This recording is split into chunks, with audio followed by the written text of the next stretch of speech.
I was raised by a psychiatrist in New York City, two parents that were both very psychologically oriented and loved Sigmund Freud. We grew up with a lot of Freud. And I was good in science. I was a science nerd, so I was always going to become a doctor. And I was on that track since I was about 3, and it got me a lot of positive feedback. So I never stopped to think about it until I was pre-med in college. And I started to really, when you start, your sort of reflective capacity comes online. And I kind of knew that wouldn't suit me.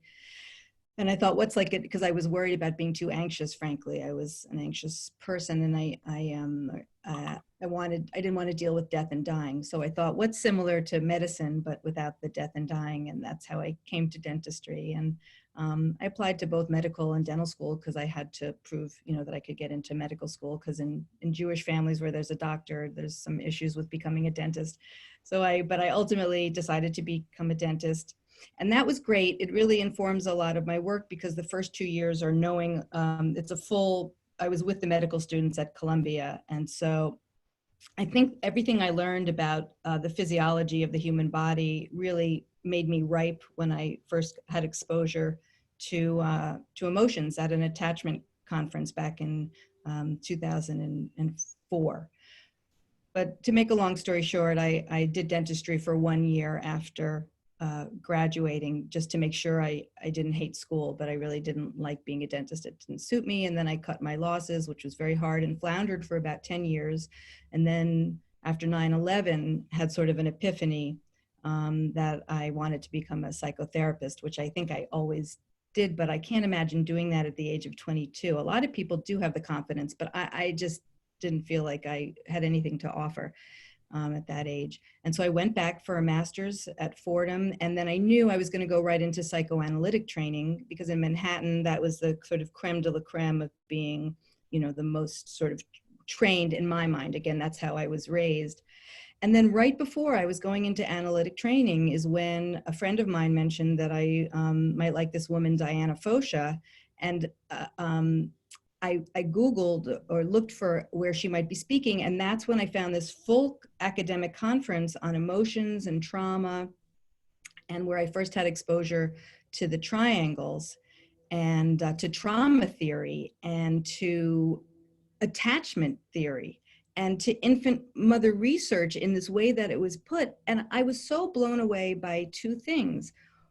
One, I had the best science education. I went to Bronx High School of Science. I was a biochemistry major at Wesleyan. Then I went to Columbia Medical School in all essence for the first 2 years, and then dental school. And I had never, and I read, where was this information that seemed to be cordoned off in a very small group of academics and practicing psychotherapists. So that was the first thing that was conspicuous. And then I saw the triangle on a slide, and I immediately felt transformed and organized.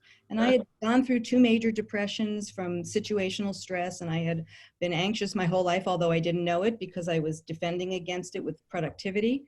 And I thought at the time I saw the triangle of conflict in particular, which was billed as the triangle of experience through Diana Fosha's lens, that this was a public health tool. I didn't really understand why we couldn't get this in high school, basically. And so then flash forward, I went through analytic training because I needed to legitimize myself that way. And I simultaneously started reading, training in AEDP and reading voraciously on trauma theory and learning SE and EMDR and somatosensory experiencing and Eugene Genlin's work and Gestalt. I just couldn't get enough, and ultimately became a certified AEDP therapist and supervisor. And then about a decade into practice, I wasn't a writer before, but I felt I had a story to tell about the work. And then I wrote that article that the New York Times published, which was just a wonderful shock. I really submitted it blindly, never thought it was gonna be published.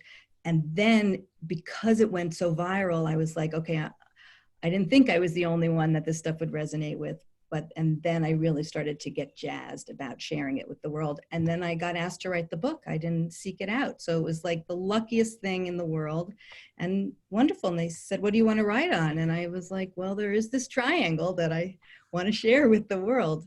And that's how it happened. And then I become more and more passionate about sharing emotion education with the public as I practice psychotherapy and as I supervise it as well. Well, and I want to hold up the book so everyone could see it. I think there's a new cover now, but it's not always depression as the book. And of course, I remember the article because my father reached out to me and said, have you read this article? And that was the first moment that I've ever heard my father talk about psychotherapy with me. So if it made such an impression on him, I knew that I had to really pay attention to you and what you would be doing, and the book arrived. Yeah. And now it's translated in how many different languages and in what countries? Lots. And I think the cover hasn't changed for that. Oh, okay. It's in the UK. There's a black and white cover that's now changed to a blue and white paperback. And it's in Chinese and mainland China. It's coming out. In Taiwan, it's already out. It's in Polish and it's in Lithuanian, and it's coming in Spanish and Japanese, and it's in Korean as well. So, and more, there's hopefully more and more, but it's thrilling. It's thrilling. And mostly it's thrilling because it's helping people. And I get, emails and have connections on social media that people share what it means to them. And again, what it's meant to me. And, I think we're all of us here, the understanding emotions in this way has helped us personally and professionally. Absolutely. I mean, I think all of us truly do understand how emotions can help us personally. And then of course we want to share it with our patients and our family members and even other colleagues. And, one thing that I've seen about your work is that you're really bringing emotion education to the forefront. And so, a subject that's been neglected is now really being paid attention to. And so, through your blog, you're always coming up with really interesting entries that kind of bring people together and allow them to be more open about emotions. And I know two of the major topics that you've really have pressed upon with the public is just how important expansive, adaptive emotions are. Mm-hmm. And I was hoping that you could talk a little bit more about that. But you've also have brought to light the power of the hug too. And so I was hoping that you could speak on both of those topics. Yeah. Yeah. Well, first, so again, I just want to be very clear in that I didn't invent anything new here. I'm a translator of everything that I've learned from other people, and the book has a long reference list. It's interesting when you write for the public as a self-help book, there were all sorts of citations in the book, and Random House is like, no, just put them in the back. But I haven't had any original ideas, although my ideas have formed, like all of our ideas. Do you want me to launch in and talk about? I think, Hilary, I mean, this is something that's so important. All great artists will say that. I mean, we all learn on the shoulders of others, and you've been able to write a book that's just so easy to read, and allows it to be accessible to so many different types of people, not just people in the field, and that's a huge contribution because not everyone has that gift. And so I know that you learned along the way the importance of expressing yourself in a simple, kind of straightforward manner, and it's just been so helpful to people over the years. Yeah. Thank you. That I can take in the spirit of expansive emotions. I do feel proud of that, and the goal was really it really was going to be directed to the public. even though I know probably about half the people who are buy the book are in the field of counseling and psychotherapy. And the idea was really, I was imagining that somebody that around the age of 14 could understand it. And I need books that like pull me in really fast. So I tried to make it like a beach read. And the interesting challenge, that we all have with the emotions as psychotherapists, but also as writing about this, is you can't think your way through an emotion. So how do you give a lay reader with an experience where they can absorb it so it's not in their face? And that's why the book needed stories. So it's to give someone a vicarious experience where they can take what they want, not preaching to anybody, not saying experiential therapy is better than CBT or putting anybody away from it. I really just wanted to offer an easy to understand and moving book that people could read or listen to and just feel like they may not want to go any further than just understanding emotion education, which I think is so important, because if you demystify emotions and you make them less scary, then people can lean into them, just like in our practice. That's the idea, is to make it safe to just do a little bit at first. And then as that goes well, to do a little bit more, and then a little bit more. And then the next thing you know, somebody is really beginning to work the change triangle, as I say. I nicknamed it, again, this idea of just nicknaming it and make it, put in it's like a basic emotion education that we should be getting in high school, but in a book. So I didn't talk about other emotions and nuanced emotions. I didn't talk about relational emotions like love and longing, which I'm very interested in. But I have become more and more interested in this concept of, because in ADP, we have this kind of thing that was called preferencing the positive, and not in a kind of positive rah-rah type of way. That we just had an interesting query on the AEDP listserv about Pollyanna type of a way of thinking versus what it really means to lean into positive affect, really. Go ahead. Yeah. So, I mean, what positive affects do you find yourself working with the most right now? Like, what do you think people need to learn at this moment in time? Yes. So this may be surprising. So I'm talking about affect that viscerally makes you feel bigger. So I'm talking about anger, which is my favorite emotion to help people with, because it's the one that it's a big one for people to struggle. All the expansive emotions I'm finding are the toughest ones to lean into. So I know someone's just saying anger is a positive affect. That's why I'm changing the model. Let's not call it positive. I want to call it expansive affects, where the energy, where if you're with it, there's energy that's coming up and out and you feel bigger and more powerful. Anger, pride in the self, joy, even gratitude, right? As opposed to like things that make you feel smaller, like shame. And even, when I'm sad, my visceral feeling is to kind of curl up into a ball and be held.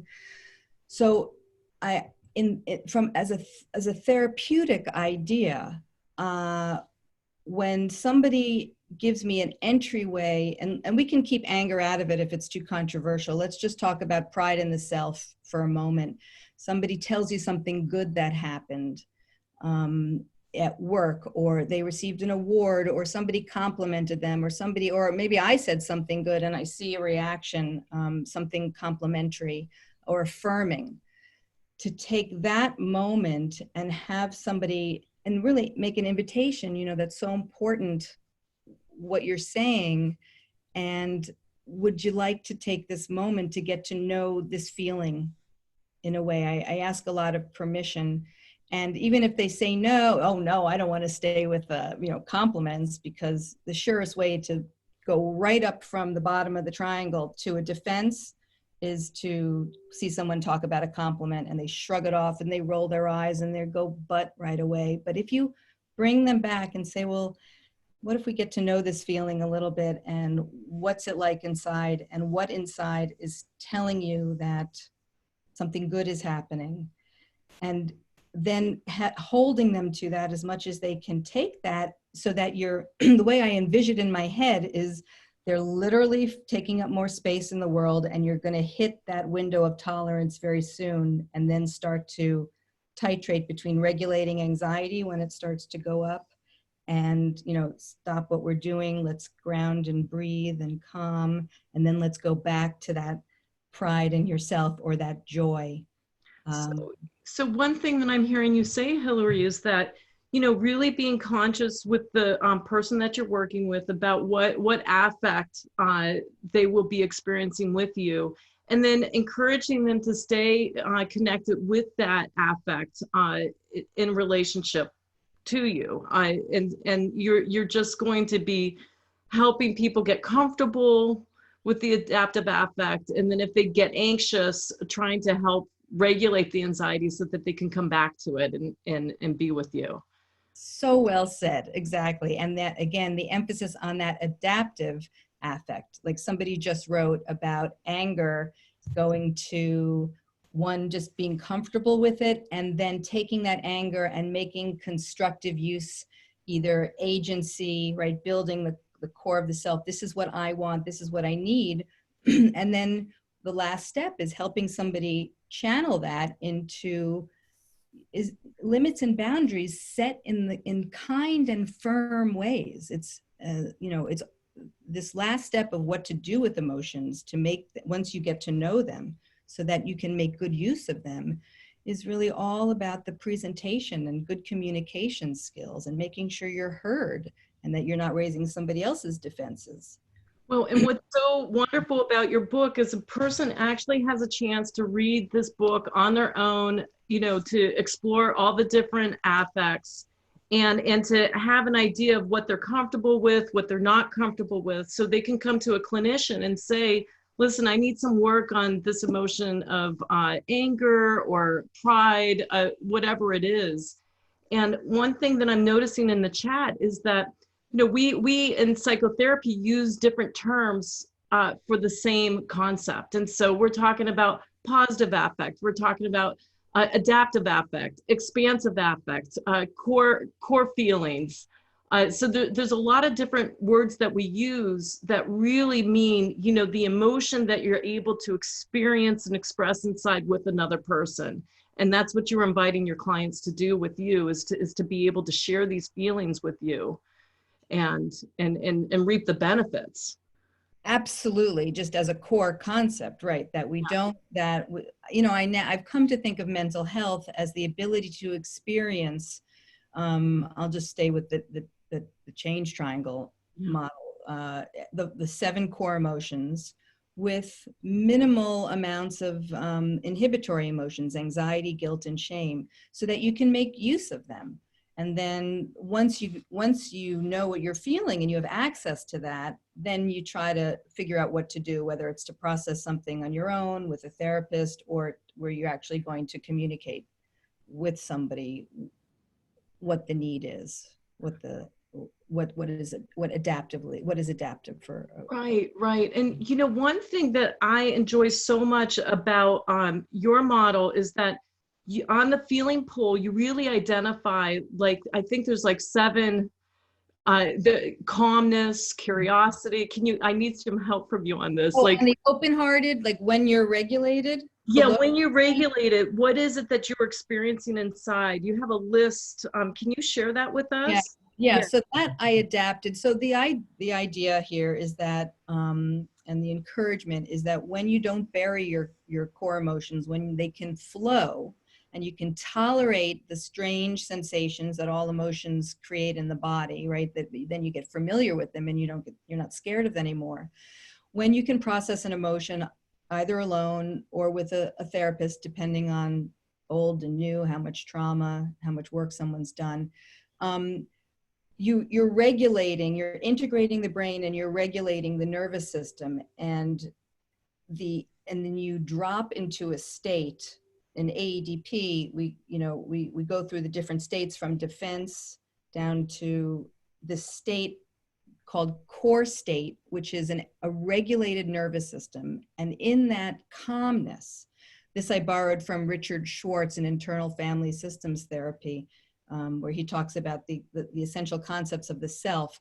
You're calm, you're curious, you're connected, you're confident, you're compassionate to yourself and to others, clear in mind. All these things happen. We know this is the state that we all want to spend more and more time with, where triggers can happen, we can see them, and we can process the emotions that are coming up, know what's present, know what's dovetailing on the past, and get back as soon as possible to that state, which again is not a state that there's no reality in spending 24/7 in that state, but it's just a good, I like these idea of maps of where we're going.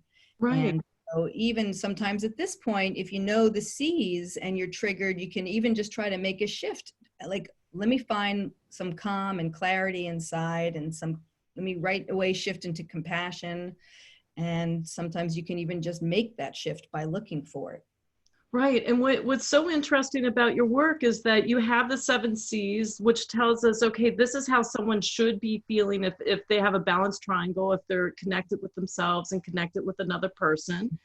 And then on top of that, you're paying attention to the positive affects and helping people get more comfortable with all their different affects. Mm-hmm. And then the question that I have for you now is, like, what about those uncomfortable feelings or those maladaptive feelings? Like, what do you do if someone is experiencing guilt or shame? And how do you handle that? If like, for instance, you're working with pride of self and then suddenly guilt comes into the picture? Yeah, no, it's a huge and important question. The way that I teach it, and which is informed by Diana Foch's work in AEDP, is that if you're you want to transform inhibitory affects and you want to deepen core affects. So, and there's different ways. I talk about it that all in the book, and I hopefully in certain blogs I'm addressing these things. But there's different ways to lower. When someone is anxious, right, we move into anxiety regulating techniques. And the primary ones that I use in session are grounding and breathing, which is really how I start. If a new patient will let me from the get-go, I'm training in grounding and breathing. And I always laugh because before I kind of got into all this experiential stuff, if somebody told me to ground and breathe, one, I would just be like, that would be the most annoying thing in the world. And two, I really didn't understand how it would help. And now that I understand the vagus nerve, and now that I've been practicing this for over a decade, that's the two most important things. But it can take sometimes years before you sort of just clicks in and you get it. But I think personally, on a personal daily basis, grounding and breathing is my go-to. And happy to talk about that more. It's kind of interesting because it's such a small thing. We all use it and throw it around and you read about it. But it's the same reason I never wanted to floss my teeth until I went to dental school. That's what I got out of it, because someone explained it to me. And then now I floss. And I recommend all of you do too. I'm happy to explain that.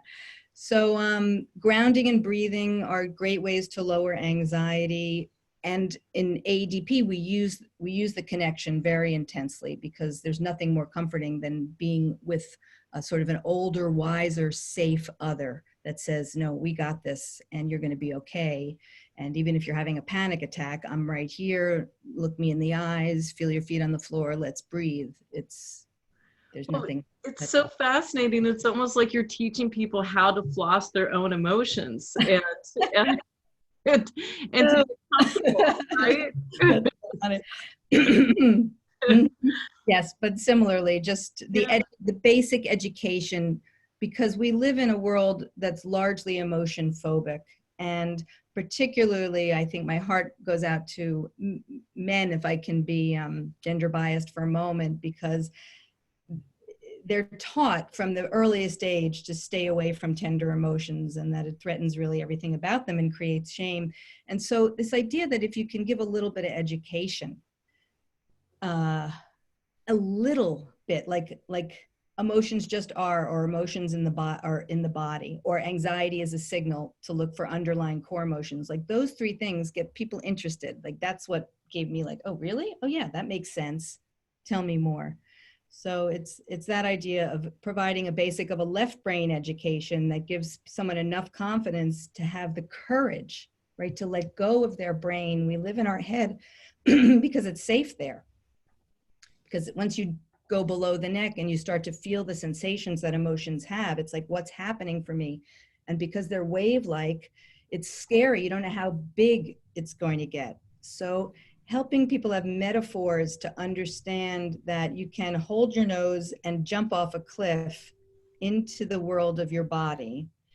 And it's like, these are the ways that I help people get into their body a little bit. You know how when you notice if you're hungry or not, you're actually feeling your stomach a little bit. Excuse me, you're going into your body. Or when you stub your toe, you know the pain is coming and you are letting it rise, rise, rise. And then you know it's going to subside. And that's what it also is like when you're riding the wave of a core emotion, that they have like a time limit of maybe 2 minutes. And if it's a pure core emotion, it will rise and then fall. And when you can tell people that and give the science or the phenomenology around that, and then have people read a story in a book where they can look at it from a safe distance, and then, oh, here's a tiny little exercise you can try, a little gentle exercise to scan your body and notice, then you're on the road to being able to teach something effectively, I think. So Hilary, I'm wondering what is your take on irritability? We have someone who's asked a question about, irritability. Is it unprocessed core emotions or not? Yeah, I mean, I think of all those things, like irritability, I would call a state. And to me, a state is a mix of stuff to be determined what is in that. And so that would be, if you're irritable, I would probably say to someone, I would validate it, because who isn't irritable right now in many ways. But I would say, I know what irritability means to me. What does it mean to you? Can we put some more language on it? And then I would listen and then try to get a more of a feel. And then I might say, are you saying that you're angry at someone? Tell me, what did they do? Just to learn a little bit more till we could figure out together where they were on. Was it defending against something? Was it, a lot of people I think get irritable because they feel bad about themselves. A lot of people get irritable because they have a mix of emotions, and sometimes it's just anger and they don't want to say that. So you're really helping us understand the importance of just exploring and being curious with our patients about like what they're experiencing and what it might be about, like what's driving the affect. Yeah, curiosity and no judgment are the pretty much bedrocks. Like I say, I try to, again, invite, can we be curious? Can you approach yourself with curiosity and compassion for yourself, and try to leave, I say, can we try to leave judging parts in the waiting room? I validate that they're there. It's really, I've learned that in trying to tell people not to judge themselves, it's very easy to shame them into thinking, oh, I'm bad because I'm judging myself. So trying to be very aware of those type of. Right. I mean, that's a really good reminder, just how destructive shame can be in this process, and to be aware that people might feel ashamed, when you are pointing out defenses or even anxiety sometimes, that they can feel like they're not doing it right. Yes. You need to do it better. And one of the greatest problems culturally is this lack of emotion education. And if people could just understand their emotions at a basic level, then they have a greater understanding of why they shouldn't feel ashamed, Exactly. for feeling the way that they are, or thinking the way that they are, or sometimes acting the way that they are. Exactly. If they understand their own emotions and they understand other people's. And because what I love about this is it's universal. Mm-hmm. So we really can use it to try to get along and have a more loving, compassionate world. I think the emotion education is a real missing piece to Right. what we need. And yes, and that goes back to your question about transforming. We were talking about lowering anxiety and transforming shame is how we refer to it in ADP. And I'm very interested in shame. I bring up the concept with patients very early on in treatment, if not the first session, naming it, explaining it as an affect, and teaching it so that we can be on the lookout for it, because it's everywhere. Certainly people come to therapy, it's like asking for help. We're all taught to feel ashamed about that, and at least in the United States culture. So I'll pick yourself up by your bootstraps and just get over it and all that stuff. So working with shame is something that is so crucial, and there's a couple of quick tips about that I could quickly mention is I can't remember. I think I learned this from Janina Fisher. She gave me two really good tips years ago. But one is to never talk about shame in the wholeness. Like you always, when shame comes up, you always say, "Oh, the part of you that feels shame," and that in itself is de-shaming, because shame is so excruciating. Talk about visceral, the opposite of pride and anger. It's an annihilating experience, and it's important to look for the somatic markers of shame in a session: downcast eyes, downcast head, pulling away, looking away, and to be able to say, "I'm wondering if a part of you is experiencing shame." And then I always ask, can that part of you, I say this is very hard to do, but sometimes someone can do it. Can you imagine that part of you coming out and sitting with us so we could help it understand what's happening right now? And the way to transform shame is usually to find out its origins, right? We're not born feeling ashamed. We learn it in a social context in trying to stay connected. Well, that's so interesting, Hilary, because what I'm hearing you say is that you're helping your patients increase their awareness of shame, and at the same time take a pause and look at where did it come from? What are the origins of the shame? And that sounds so much easier than it actually is to do. It's very hard. It really depends on the person. Sometimes, they can part something out from the very first session, and we can get an image of that, that shamed part, a little girl at age 6 being bullied by their brother, or, there's always a story. And sometimes you try to part something out, and it's not a part of me, it is me. Because these things can start, especially 0 to 3 before language, with particularly neglect, emotional neglect. The shame is just deeply, deeply wired in. Well, and it sounds like you really look at each person as an individual and try to understand, like, what is their map of emotions. Like, some people might react differently than other people. And I'm just hearing how important it is to just look at people as individuals versus making assumptions of how emotions are for them. Yes, I had many therapists, and one of the number one thing that really would bug me is assumptions. So I try not to make assumptions when, especially if somebody makes an assumption and it's wrong. There's no reason for it, because you can be endlessly curious, and somebody, when they use their own words and you use those words, or you say you're going to reframe it before you reframe it, I think it helps a lot build trust. So yes, I'm with you on that. So Hilary, before we open it up to the group, because people are going to want to ask you questions, is there anything that you want to say on the power of the hug? We could do another talk on that. I started to I ended up getting interested in hugs and what I'm really calling therapeutic touch, soothing touch, because from a patient who had early neglect that would have, when she was in a collapsed child part, really traumatized person, she was abused and neglected, she would have an experience where her skin would hurt, and asking what she needed. And I envisioned like a baby, what she needed. It said it needed to be held.